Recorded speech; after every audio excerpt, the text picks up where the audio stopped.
الحمد لله وكفى وصلى الله على حبيبه المصطفى وآله وصحبه الأبدال الأتقياء والتابعين لهم بإحسان دائما أبدا. اللهم صل عليه صلاة دائمة واجعلنا من المستنين بسنتهم. اللهم وجنبنا مزالق الأقدام برحمتك يا أرحم الراحمين. Chers frères, chères sœurs, tous les croyants, les musulmans, ont une idée sur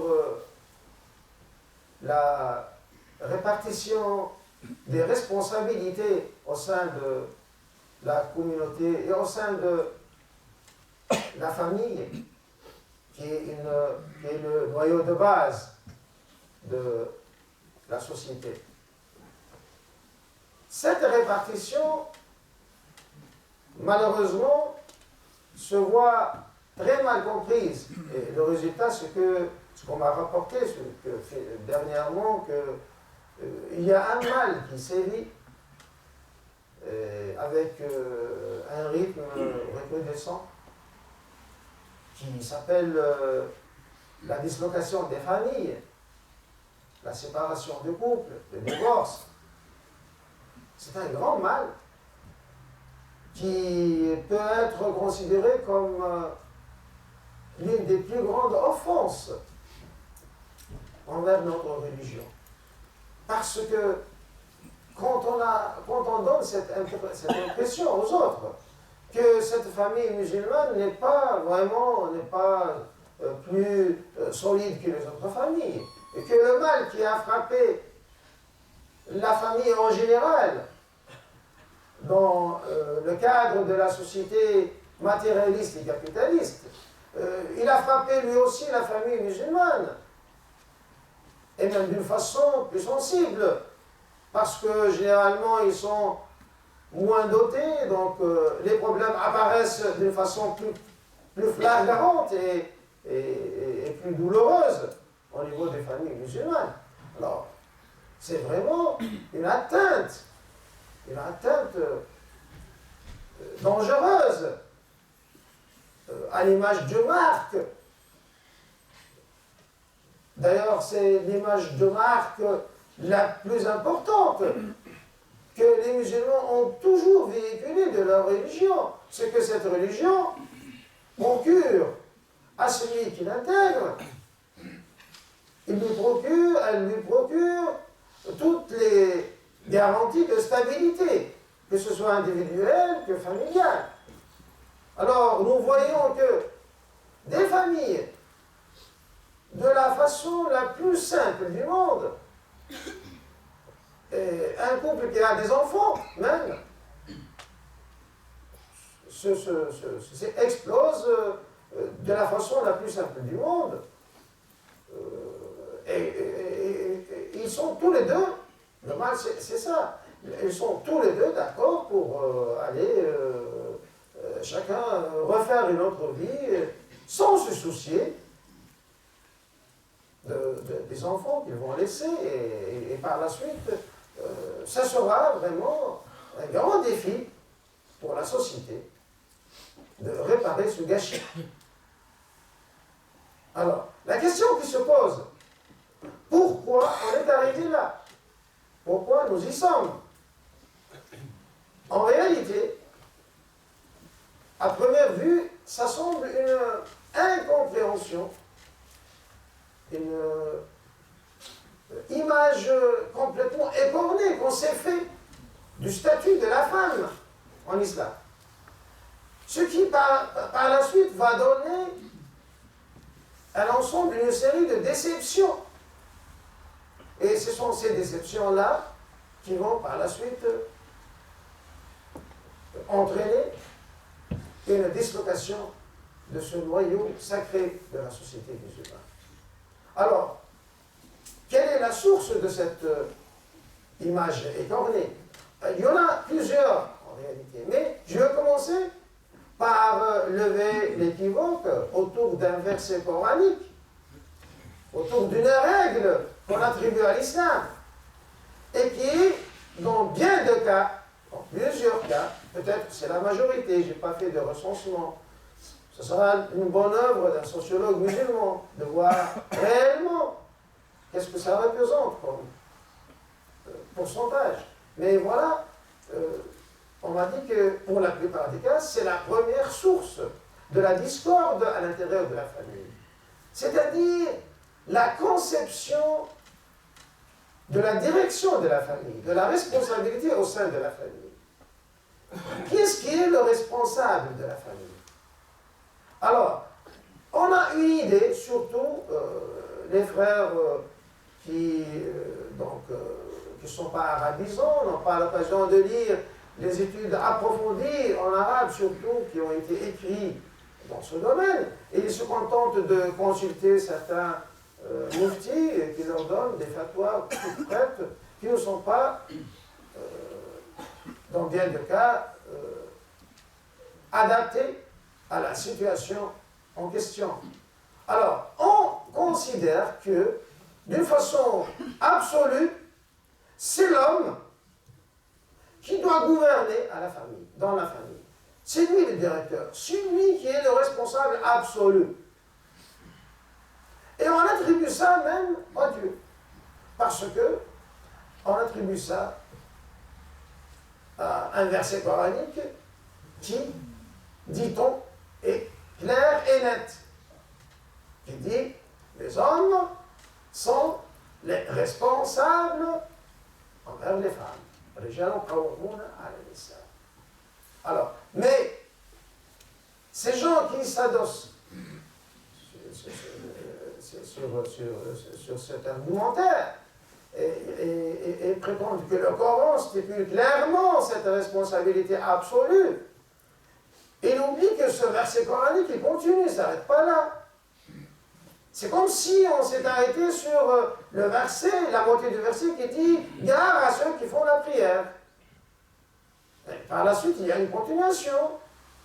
Ceux qui font la prière et la négligent. Alors, il faut terminer le verset. Ici aussi, il faut terminer. Alors, les hommes sont responsables envers les femmes, mais à quelles conditions? Il faut continuer. Parce qu'ils ont été plus dotés et de par les dépenses qu'ils font sur elles. Donc il y a deux causes. Dans la science de la déduction de la charia, qu'on appelle usul al-fiqh, il y a une règle de base qui dit que tout jugement conditionné, il devient caduc du moment que la condition n'est plus vérifiée. C'est-à-dire, vous avez maintenant deux conditions pour que la responsabilité soit accordée à l'homme.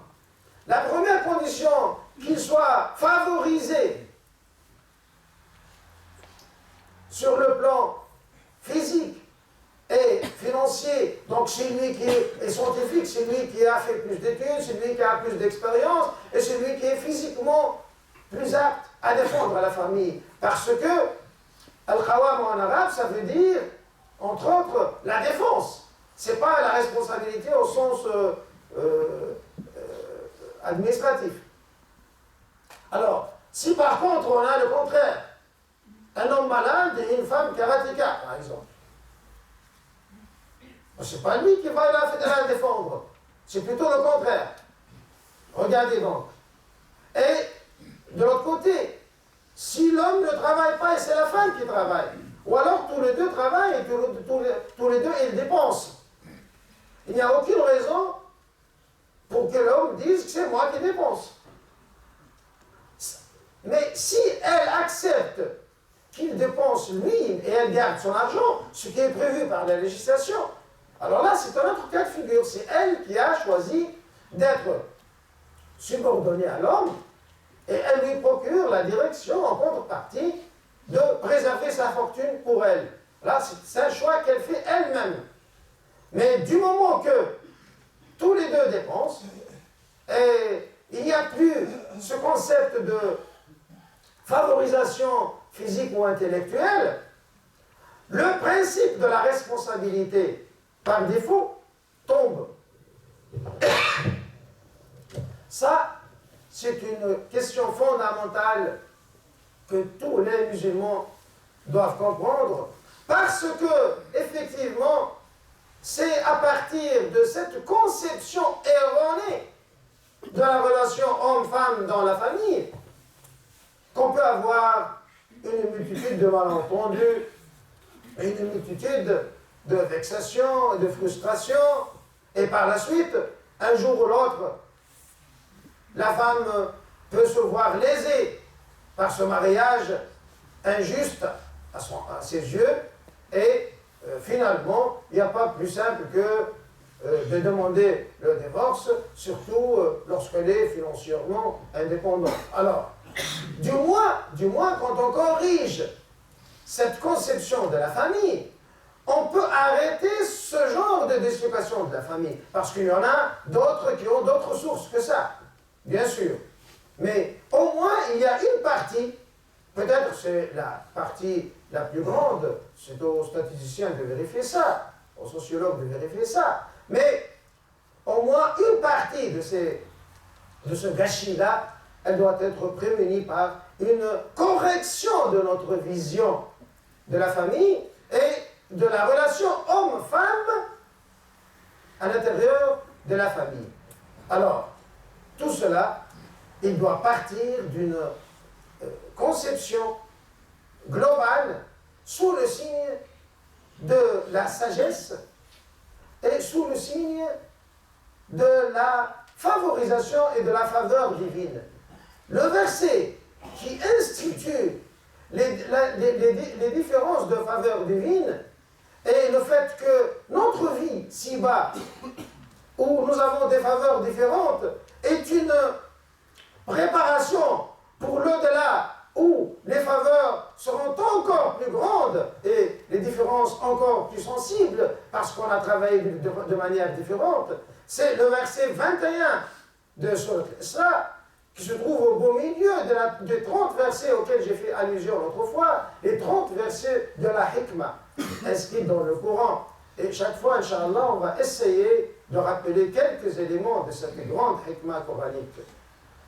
اللهم اهدنا واهد بنا اللهم اغفر لنا ولوالدينا ولمن له حق علينا ولجميع المؤمنين والمؤمنات الأحياء منهم والأموات وتابع اللهم بيننا وبينهم بالخيرات إنك سميع مجيب رفيع الدرجات اللهم اغفر لنا الذنوب التي تهتك العصام اللهم اغفر لنا الذنوب التي تنزل النقم اللهم اغفر لنا الذنوب التي تحبس الدعاء اللهم اغفر لنا الذنوب التي تحبس الدعاء اللهم اقبل دعاءنا اللهم أنت جعلت هذه الساعة ساعة يستجاب فيها الدعاء اللهم تقبل منا يا أرحم الراحمين ولا تردنا خائبين برحمتك يا أرحم الراحمين اهدنا واهد بنا وكن لنا ولا تكن علينا سبحان ربك رب العزة عما يصفون وسلام على المرسلين والحمد لله رب العالمين.